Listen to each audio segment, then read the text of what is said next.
प्यारे बच्चों, आज हम करेंगे पार्ट 1 हिमालय और हम के प्रश्न उत्तर। तो चलिए शुरू करते हैं। एक वाक्य में उत्तर लिखिए। धरती का ताज किसे कहा गया है? कवि ने हिमालय को धरती का ताज कहा है। इस छाया कहने से कवि का क्या तात्पर्य है? इस छाया से कवि का तात्पर्य हिमालय की छाया से है।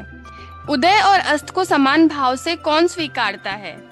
इस धरती का हर लाल उदय और अस्त को समान भाव से स्वीकारता है। दुख में कौन मुस्कुराता है? गंगा का जल पीने वाला व्यक्ति दुख में भी मुस्कुराता है। विस्तार से प्रश्नों के उत्तर लिखिए। हिमालय की छत्र छाया में हम स्वयं को सुरक्षित क्यों महसूस करते हैं? हिमालय भारत का रक्षक है। वह अटल और विशाल पर्वत है और इसकी छाया में शत्रु, तूफान और संकट भी कमजोर पड़ जाते हैं। इसलिए इसकी छत्र छाया में हम स्वयं को महसूस सुरक्षित करते हैं। अमरों किसे कहा गया है और उन्हें चिंता क्यों नहीं करनी चाहिए? अमरों से आश्चर्य भारतवासियों से है। उन्हें चिंता नहीं करनी चाहिए क्योंकि हिमालय की तरह वह भी साहसी, अटल और आत्मविश्वासी हैं तथा हर परिस्थिति का सामना कर सकते हैं। भारत के मौसम संदेश भरे क्यों होते हैं? हिमालय की छाया से देश का हर प्रदेश हरा भरा रहता है। यहाँ के मौसम प्रकृति की सुंदरता, खुशहाली और उत्साह का संदेश देते हैं। इसलिए भारत के मौसम संदेश भरे होते हैं।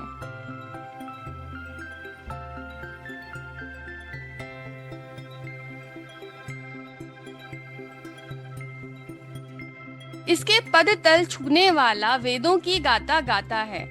कवि ने ऐसा क्यों कहा गया है? कवि ने ऐसा इसलिए कहा है क्योंकि हिमालय पवित्र, महान और ज्ञान का प्रतीक है। जो इसके चरणों तक पहुंचता है वह व्यक्ति वो इसकी महानता से प्रभावित होकर वेदों जैसी पवित्र गाथाएं गाने लगता है। गिरिराज से भारत का कैसा नाता है? गिरिराज हिमालय से भारत का बहुत अटूट नाता है, बहुत गहरा नाता है। हिमालय भारत की शान, सुरक्षा, संस्कृति और गौरव का प्रतीक है। लाखों गांधी कौन है और वे क्यों अवतरित हो जाते हैं? लाखों गांधी से आशय गांधी जी जैसे सत्य, अहिंसा और देशभक्ति के मार्ग पर चलने वाले लोगों से है।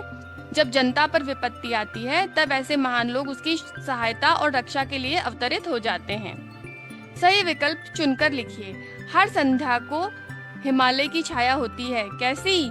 सागर सी लंबी। इस धरती का हर लाल खुशी से अपनाता है। क्या अपनाता है? उदय और अस्त। हिमालय से टकराकर बादल हो जाते हैं। क्या हो जाते हैं? पानी। हिमालय और हम कविता का प्रतिपाद अपने शब्दों में लिखिए। इस कविता में कवि ने हिमालय की महानता, विशालता और भारत से उसके गहरे संबंध का वर्णन किया है। हिमालय भारत की शान, शक्ति और सुरक्षा का प्रतीक है।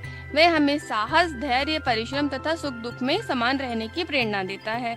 कविता के माध्यम से कवि ने देश प्रेम और आत्मविश्वास का संदेश दिया है। आशय स्पष्ट कीजिए। इसकी छाया में रंग गहरा है, देश हरा, प्रदेश हरा, हर मौसम है संदेश भरा। इन पंक्तियों का आशय है हिमालय के प्रभाव से पूरा देश हरा भरा और समृद्ध बना रहता है। यहाँ के मौसम लोगों के लिए सुख, शांति और खुशहाली का संदेश लेकर आते हैं। इसकी छाया में तूफान चिरागों से शर्माता है। गिरिराज हिमालय से भारत का कुछ ऐसा ही नाता है। इन पंक्तियों से का आशय है हिमालय की शक्ति और महानता के सामने बड़े बड़े तूफान भी कमजोर पड़ जाते हैं। भारत और हिमालय का संबंध बहुत मजबूत और गौरवपूर्ण है। दिए गए अर्थों की पंक्तियां कविता में से छांटकर लिखिए। हिमालय का मन पवित्र गंगा के बचपन की भांति सरल है और उसका मुख प्राकृतिक रंगों से सुसज्जित है। मन इसका गंगा का बचपन, तन वर्ण मुख निरावरण। यदि बादल भी टकराएं तो बिखर कर वर्षा बन जाते हैं। टकराते हैं इससे बादल तो खुद पानी हो जाते हैं।